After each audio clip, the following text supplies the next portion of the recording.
परराष्ट्र मंत्रालयात assistant section officer म्हणून तुमची निवड होऊ शकते आणि याची पोस्टिंग विदेशात होऊ शकते. America, England, Russia, European countries अशा ठिकाणी तुम्हाला भारत सरकारच्या पगारावर राहण्याची संधी जी आहे तर ती मिळू शकते.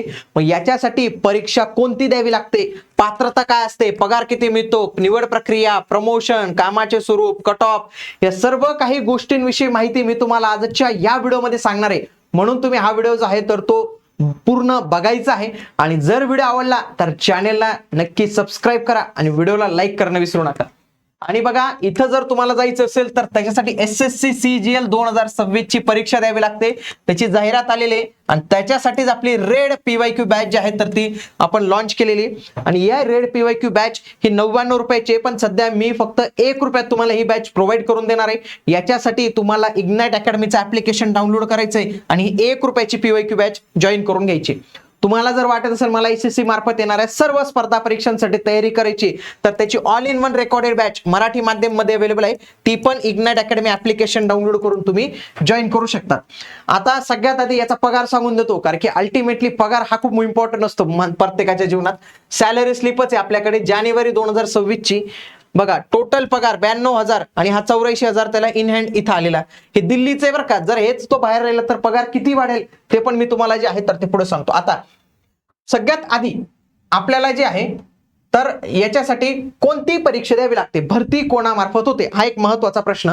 तर लक्षात घ्या, याची भरती ही SSC, हे 10वी वाली SSC नाही मित्रांनो, याला म्हणतात स्टाफ सिलेक्शन कमिशन. ही केंद्र सरकारची बॉडी आहे की जी वेगवेगळ्या एक्झाम घेत असते.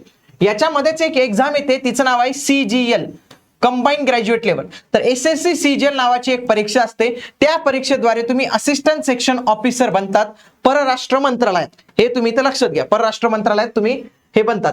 बघा, असिस्टंट सेक्शन ऑफिसर, बघा, मिनिस्ट्री ऑफ एक्सटर्नल अफेअर्स, हे ग्रुप बी नॉन गॅजेटेड पोस्ट आहे. 20 ते 30 वर्ष वय. बघा, 44,900 ते 1,42,400. मी तुम्हाला आत्ताच दाखवून दिलं पगार किती आहे. 80-90,000 रुपये पगार त्याचा डायरेक्ट इन हँड जो आहे तर तो मिळत असतो पगार. आता याची नुकतीच जाहिरात पण आलेली आहे. 12,000 पेक्षा जास्त पद आहेत आणि त्याच्यामध्ये आपलं ASO हे पण पद आहे एक्सटर्नल अफेअर्सचं. ऑनलाईन ऍप्लिकेशन 21 मे पासून सुरू झालेले आहेत आणि 22 जून पर्यंत हे अर्ज भरले जाणार आहेत. परीक्षा ऑगस्ट आणि सप्टेंबर मध्ये होणार आहे आणि दुसरी मुख्य परीक्षा ही डिसेंबर मध्ये जी आहे तर ती होणार आहे. आता याच्यासाठी पात्रता काय लागते, काही पात्रता लागत नाही जास्त. तुम्ही कोणत्याही शाखेचे पदवीधर असले पाहिजे, म्हणजे पदवी कंप्लीट पाहिजे, फक्त पदवी. मग BA, BCom, BSc याच्याने काहीच जो आहे तो फरक पडत नाही. इव्हन तो 35% पास आहेत का किती पास आहेत त्यालाही काही घेणं देणं नाही. वयोमर्यादा इथं 20 ते 30 वर्ष आहे, 20 ते 30 वर्ष. परंतु जर कॅन्डिडेट OBC प्रवर्गातून असेल तर 33 वर्षापर्यंत फॉर्म भरू शकतो. जर कॅन्डिडेट SC ST प्रवर्गातून असेल तर तो 35 वर्षापर्यंत फॉर्म जो आहे तर तो भरू शकतो. हा एवढा डिफरन्स आहे. 30 वर्ष हे फक्त ओपन कॅटेगरीसाठी एज लिमिट जे आहे तर ते आपल्याला इथं पाहायला मिळते. ओके, आता निवड प्रक्रियाची कशा पद्धतीने असते समजून घ्या. सगळ्यात आधी तुम्हाला एक पूर्व परीक्षा द्यावी लागते, पूर्व परीक्षा. त्याच्यानंतर द्यावी लागते मुख्य परीक्षा आणि हीच Tier 2 याला आपण एक्झाम म्हणतो. हीच Tier 2 एक्झाम तुमची अंतिम निवड जी आहे तर ते करत असतं, फायनल सिलेक्शन करत असतं. ही जी परीक्षा असते ना ही 200 गुणांसाठी असते. ही जी परीक्षा असते ना कट ऑफ डिसाईड करणार, याच्यात 390 गुण असतात. त्याच्यानंतर काही पदांना कौशल्य चाचणी, टायपिंग टेस्ट असते ते द्यावं लागतं. काहींना शारीरिक चाचणी असते ते द्यावं लागतं. कागदपत्र पडताळणी वगैरे होते आणि तुमची जॉईनिंग होऊन जाते. Tier 1 ची जी पॅटर्न आहे तर तो Tier 1 चा पूर्व परीक्षेचा पॅटर्न समजून घ्या. 4च विषय असतात. हे 4 विषय मुख्यला पण असतात. Reasoning, general awareness, quantitative aptitude आणि इंग्लिश कॉम्प्रिहेन्शन. प्रत्येकावर 25-25-25 प्रश्न, 50-50-50 गुण, म्हणजे 1 प्रश्न 2 गुण, 100 प्रश्न 200 गुण. आणि हे जे सगळे जे विषय दिसतात ना तुम्हाला मित्रांनो, हे सर्व विषय आपण आपल्या SSC च्या बॅच मध्ये कव्हर केलेले एकदम डिटेल मध्ये. सोबत याचे मागचे जे काही PYQ आलेले आहेत ना त्याच्यासाठी PYQ ची बॅच फक्त 1 रुपयामध्ये. आणि याचा पॅटर्न बदललेला. एडिक्विटी नावाचा नवीन कंपनी आली की जी ही परीक्षा घेते, त्या एडिक्विटीचे PYQ आपण याच्यात जे आहे तर ते ऍड केलेले 1 रुपयाच्या बॅच मध्ये. म्हणून विद्यार्थ्यांचा त्याला एक चांगला रिस्पॉन्स जो आहे तर तो मिळतोय. 1 तास वेळ मिळतो आणि याला सेक्शनल टायमिंग असतो 15-15-15 मिनिटाचा. प्रत्येक सेक्शनला 15 मिनिटं असतात. त्याच्यानंतर तो सेक्शन ऑटोमॅटिक गायब होऊन जातो. Tier 2 मध्ये पण सेम विषय बघा, मॅथ, रिझनिंग, इंग्लिश, GK एवढेच विषय, पुन्हा तेच विषय, फक्त काय थोडंसं अवघड प्रश्न इथं विचारले जातील. त्याच्यानंतर कम्प्युटरची एक टेस्ट द्यावी लागते, पण ती क्वालिफाईंग नेचरची असते, काही एवढं विशेष नसतं. निगेटिव्ह मार्किंग सिस्टीम दोघीमध्ये आपल्याला जे आहे तर ते पाहायला मिळते. कामाचं स्वरूप काय, काम सांगा सर आम्हाला. तुम्ही सांगता विदेशात, असं नाही झालं पाहिजे विदेशात आमच्याकडून कोणतं काम करून घेतील ते, तर काम एकदम छान आहे. मंत्रालयात एसओ असतो, त्याच पद्धतीने यांच्या पण मंत्रालयात एसओ असतो. असिस्टंट सेक्शन ऑफिसर, परराष्ट्र मंत्रालय, पदाचे कामाचे स्वरूप. बघा हे सर्वात आकर्षक पद आहे बरं का. एसएससी सीजीएल मधलं खूप लोकांना आवड आहे या पदाविषयी, कारण हे काम शासकीय नसून त्याला एक आंतरराष्ट्रीय स्तरावरील प्रतिष्ठेची किनार असते. या पदाचे कामाचे स्वरूप जर पाहिलं, सगळ्यात आधी हा 100% डेस्क जॉब आहे. 100%. आणि याच्यामध्ये पब्लिक कॉन्टॅक्ट नाहीच आहे, डायरेक्ट पूर्णपणे कार्यालयीन जॉब आहे. म्हणजे जायचं आपल्या जो टाइमला जायचं आणि लगेच निघून यायचं. बाकी काय तिथं काय एक्स्ट्रा काम झालं अशा काही गोष्टी होत नाही. इथं एक्स्ट्रा काहीच नसतं. तिथं कोणत्याही प्रकारचं फील्ड वर्क नाही आहे. तुम्हाला भारतात जर हा जॉब लागला, म्हणजे तुम्ही जर लागला, तुमची 2 ठिकाणी पोस्टिंग होत असते. एक पोस्टिंग भारतात आणि एक पोस्टिंग बाहेर. ते पोस्टिंग कधी होते ते सांगतो. पण भारतात जर पोस्टिंग असेल तर एकच ठिकाण आहे जॉबचं. म्हणजे असं नाही की मी बदली करून दिल्लीला येईल, मुंबईला, कुठंच नाही, एकाच ठिकाणी भारतात. ते पण कोणतं, जवाहर नेहरू भवन नावाचं आहे. जवाहरलाल नेहरू भवन आहे तिथं, साऊथ ब्लॉक आहे. तिथंच हे मंत्रालय आहे, मिनिस्ट्री ऑफ एक्सटर्नल अफेअर्स. तिथं तुमचा जॉब फिक्स असतो नवी मुंबईमध्ये. आता दुसरं असतं ड्राफ्टिंग अँड नोटिंग. कोणत्याही सरकारी कार्यालयामध्ये इथे फाईलचे कामकाज चालते. महत्वाच्या फाईल्स हाताळणे, पत्रचे नमुने, ड्राफ्ट तयार करणे, वरिष्ठांच्या मंजुरीसाठी नोट्स बनवणे, हे एसओचं अत्यंत महत्वाचं काम असतं. Coordination with embassies. बघा भारतातील जे परदेशी एम्बेसीज आहेत आणि जगातील विविध देशांमध्ये असलेले आपले जे भारतीय दूतावास आहेत, यांच्यासोबत सतत संपर्क ठेवावा लागतो. त्यांच्याकडून आलेले काही फाईल्स, ईमेल, त्यांना रिप्लाय वगैरे देण्याचं काम करावं लागतं. आंतरराष्ट्रीय दस्तावेज आणि करार. 2 देशांमधील आंतरराष्ट्रीय करार, सामंजस्य करार आणि इतर महत्वाच्या कागदपत्रांची पडताळणी वगैरे करावी लागते. ते कागदपत्र सेव्ह ठेवावे लागतात, जपून ठेवावे लागतात. हे सर्व कामं तुम्हाला करावे लागतात. वरिष्ठ अधिकारी जे सांगतात त्यांना तुम्हाला मदत करावी लागते, कारण की ते इंडियन फॉरेन सर्व्हिसचे अधिकारी असतात. परदेशात पोस्टिंग दरम्यानचं काम काय असतं. आता हे तर भारताचं काम झालं. परदेशात काय काम असतं. जेव्हा एएसओची फॉरेन बदली होते तेव्हा त्याच्या कामाची व्याप्ती अजून वाढते. त्याला तिथं पासपोर्ट, व्हिसा आणि इतर संबंधित प्रशासकीय कामकाज हाताळावे लागतात. आपले जे इंडियन लोक बाहेर जातात त्यांच्या संदर्भातलं काम करावं लागतं. एखादा तिथं गेला आणि त्याचा पासपोर्टच हरवला, त्याला आता भारतात यायचं, तो भारतात कसा येईल. मग त्याच्यामध्ये तो एम्बेसीशी कॉन्टॅक्ट करतो. मग एम्बेसी त्याचे कागदपत्र वगैरे बघते की खरंच हा इंडियन आहे नाहीये, त्याची जांच करतात. मग ते सगळं झालं त्याला भारतात पाठवतात. समजा एखादा इंडियन तिथं कंपनीत गेला आणि एखाद्या कंपनीला त्याला लॉकच करून ठेवलं, त्याला तो निघूच देत नाही. मग तो एम्बेसी सोबत कॉन्टॅक्ट करतो. मग ती एम्बेसी त्याला बाहेर काढण्याचा प्रयत्न करते. मग ज्यावेळी एखाद्या देशातलं युद्धजन्य परिस्थिती होते त्यावेळी तेथील भारतीय लोकांना बाहेर काढावं लागतं. तुम्ही तो अक्षय कुमारचा एअरलिफ्ट पिक्चर पाहिला असेल. मग त्यावेळी या ज्या एम्बेसीज असतात, याचं एसओ असतं, यांचं काम वाढून जातं, कारण की यांना सगळे कागदपत्रांची पूर्तता वगैरे जे आहे तर ते करून द्यावे लागते. भारतीय नागरिकांना मदत जे आहे तर ते करून द्यावं लागतं. आता हे जर तुम्हाला पद पाहिजे असेल तर किती मार्क घ्यावे लागतील जर हे पद मिळेल. बघा मी तुम्हाला काय सांगितलं, एक पूर्व परीक्षा असते. पूर्व परीक्षेला गुण किती असतात, 200. 200 गुणांपैकी मागच्या वर्षीचा जो कट ऑफ होता ओपनचा, तर तो गेला होता 136. तर आपण 140 ते 150 एवढ्या दरम्यान काहीतरी टार्गेट ठेवलं पाहिजे, कारण की मागच्या वेळी 15,000 जागा होत्या, यावेळी 12,000 जागा आहेत. एवढं आपण लक्षात घेतलं पाहिजे. आणि फायनल जो कट ऑफ आहे त्याच्या आधारे जे आपली सिलेक्शन होते तो असतो 390 गुणांचा. किती, 390 गुण. मग जर मी इथं पाहिलं ओपनचा कट ऑफ हा गेलेला आहे 348. किती गेलेला आहे, 348 आउट ऑफ 390. जर याच्यामध्ये एससीचा पाहिला 328, एसटीचा जास्त लागला उलटा 329. तर हे दिव्यांग ओपनचा 30, ओबीसीचा 30 जागा होत्या, 343 एवढा जो आहे तर तो कट ऑफ लागलेला आहे. ओबीसीचा 345 एवढा कट ऑफ लागलेला आहे. म्हणजे 350 पर्यंतचा कट ऑफ जो आहे तर तो आपला जात असतो मित्रांनो. आणि लक्षात घ्या, एसएससी, रेल्वे आणि सेंट्रल गव्हर्नमेंटचे जे काही जॉब्स असतात त्या संदर्भातले बघा जाहिराती, महत्वाच्या तारखा, जीआर अपडेट्स, परीक्षा निकाल, अचूक माहिती सर्व तुम्हाला आपल्या याच चॅनलवर मिळणार आहे. कारण की या चॅनलवर आपण मराठी मुलांसाठी एसएससी आणि रेल्वेची प्रत्येक माहिती जी आहे तर ते देण्याचा प्रयत्न करतो. म्हणून तुम्ही आपलं हे चॅनल आजच जॉईन करून ठेवा.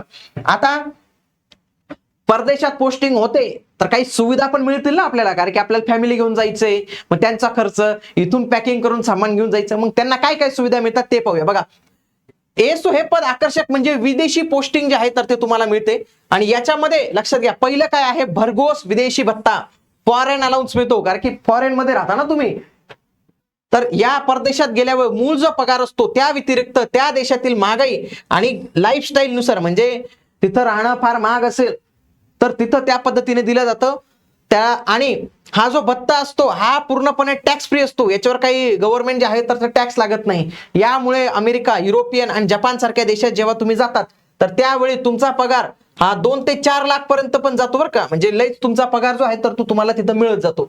सोबत मोफत आणि सुसज्ज अशी निवास व्यवस्था, कारण की राहण्याची सुविधा तुमची करावी लागते, कारण की तिथं जर आपण घर घ्यायला गेलं एक तर महाग भेटेल आणि तिकडचे लोक आपल्याला कशाला घर देतील. परत मोफत आणि सुसज्ज अशी निवास व्यवस्था आपल्याला राहायला मिळते. जवळपास 3 BHK पर्यंतच राहण्याची सुविधा ते करतात आपल्याची. निवासस्थान उपलब्ध नसेल तर चांगलं घर म्हणजे चांगली हॉटेलच ते गव्हर्नमेंट घेऊन देतं. मुलांचे मोफत शिक्षण, कारण की तुम्ही एकटे जाणार काय घरदार सोडून, फॅमिलीला पण घेऊन जावं लागेल ना.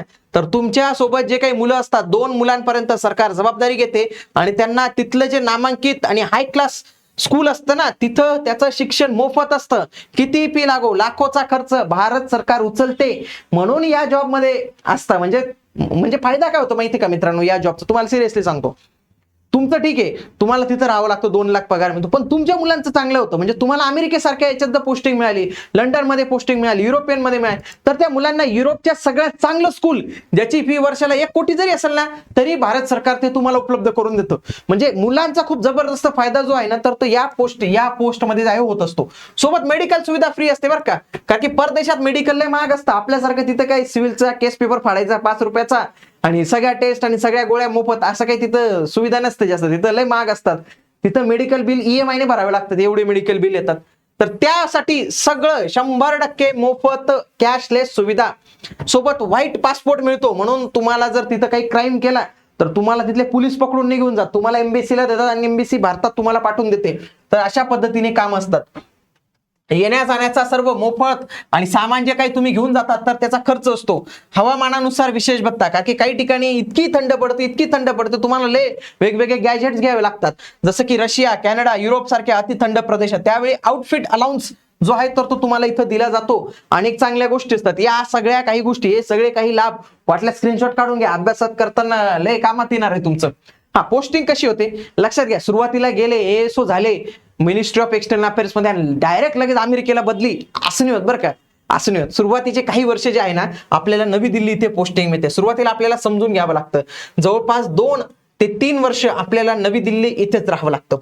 हा, त्याच्यात पण असं आहे की तुम्हाला जर भारतातच पोस्टिंग पाहिजे असेल तर शक्यतोवर ते भारतातच ठेवून घेतात. तुम्हाला वाटेल नको मला काय बाहेर जाण्याची हौस नाही, मला इथंच राहायचंय, ठीक आहे, तर तरी तुम्हाला ते ऍडजस्ट जे आहे तर ते करून घेतात. हा, विदेशी पोस्टिंग मिळाली ना तर विदेशी पोस्टिंग साठी जे आहे ना तर ते एम्बेसीज, हाय कमिशनर, काउन्सिलेट अशा ठिकाणी बदली केली जाते. आणि बदली कुठे कुठे केली जाते आणि त्याचे प्रकार पडतात सिटी याच्यानुसार. बघा, A+ अमेरिका, लंडन, युरोपियन देश यांना डायरेक्ट A+ मध्ये टाकलेले. त्याच्यानंतर A गट पण असतो, जपान, दक्षिण कोरिया यांच्यासारखा. त्याच्यानंतर B कॅटेगरी आणि C कॅटेगरी मध्ये जे काही विकसनशील देश आहेत जसं की साऊथ आफ्रिका वगैरे एक चांगला देश आहे.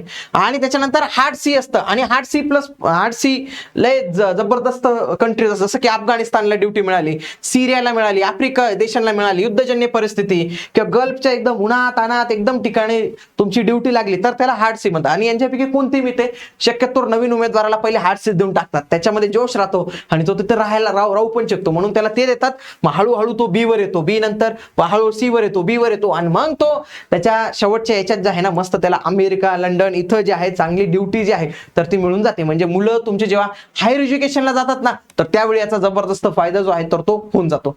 आणि याचं प्रमोशन पण होतं. ASO म्हणून जर तुम्ही रुजू झाले तर सगळ्यात आधी तुमचं जे प्रमोशन होतं तर ते सेक्शन ऑफिसरवर येतो. तुमच्या नावाचा जो असिस्टंट आहे तो निघून जातो आणि पहिलं प्रमोशन जे आहे तर ते तुम्हाला 8 ते 10 वर्ष लय वेळ लागतो बरं का या प्रमोशनला थोडासा, म्हणजे कारण की तुमची बाहेर ड्युटी वगैरे 8 ते 10 वर्ष सेक्शनल ऑफिसर जातात. त्यावेळी हे ग्रुप B गॅजेटेड पोस्ट होऊन जाते, आता नॉन गॅजेटेड आहे. त्याच्यानंतर तुम्ही अंडर सेक्रेटरी बनतात ग्रुप A मध्ये. त्याच्यानंतर डेप्युटी सेक्रेटरी म्हणून तुमची जे आहे तर ते प्रमोशन जे आहे तर ते होऊ शकतं. तर हे सगळे प्रमोशनच्या गोष्टी आहेत मित्रांनो. आता या पदाविषयी मी तुम्हाला संपूर्ण माहिती सांगितलेली. तुम्हाला या पदाविषयी काय वाटतं मला नक्की कळवा. आणि SSC सीजन मध्ये खूप चांगली पद असतात मित्रांनो. महाराष्ट्रातले बरेच मुलं लक्ष देत नाही आणि परीक्षा पास होणं काहीच अवघड नाही. ज्यांचं गणित बुद्धिमत्ता एकदम स्ट्रॉंग आहे ना, मी म्हणतो त्यांनी खरंच ट्राय केलं पाहिजे. गणित, बुद्धिमत्ता, इंग्रजी हे 3च सब्जेक्ट तुम्हाला चांगले तारून जातात आणि GK चा थोडाफार अभ्यास करायचा. तुमचं चांगलं लक जे आहे लागू शकतं. केंद्र सरकारमध्ये खूप चांगली नोकरी येते. महाराष्ट्राचे उमेदवार नसतात, त्याच्यासाठीच आपण ही रेड PYQ बॅच लॉन्च केलेली 1 रुपयात फक्त. कारण की तुम्हाला SSCचा पॅटर्न खरा कळला पाहिजे, नंतर तुम्ही अभ्यास जो आहे तर तो बॅचच्या माध्यमातून करू शकतात, सेल्फ स्टडी करू शकतात. परंतु PYQ तर आधी कळाले पाहिजे ना. म्हणून माझी रिक्वेस्ट असेल की जर तुम्ही फॉर्म भरत असाल ना तर या बॅचला डोळे झाकून तुम्ही जे आहे ना ऍडमिशन घेऊन टाका. याच्यामध्ये तुमचे सर्व PYQ डिटेल मध्ये जे आहे तर ते कव्हर केले जातील. सोबत दररोज सर जे आहेत तर ते तुमचे SSC CGL रिझनिंगचे PYQ घेते युट्यूबला लाईव्ह स्वरूपात. तर ते लाईव्ह जे आहे नक्की अटेंड करत चला. सोबत अशाच पद्धतीने CBI चा व्हिडिओ बनवलेला आहे, इन्कम टॅक्सचा व्हिडिओ बनवलेला आहे, ED चा व्हिडिओ बनवलेला आहे, ते पण व्हिडिओ तुम्ही पहा. आणि SSC CGL पास होण्यासाठी नेमके किती गुण लागतात हा पण व्हिडिओ तर तो तुम्ही अवश्य पाहू शकतात. भेटूया पुढील व्हिडिओमध्ये. तोपर्यंत जय हिंद, जय महाराष्ट्र, धन्यवाद.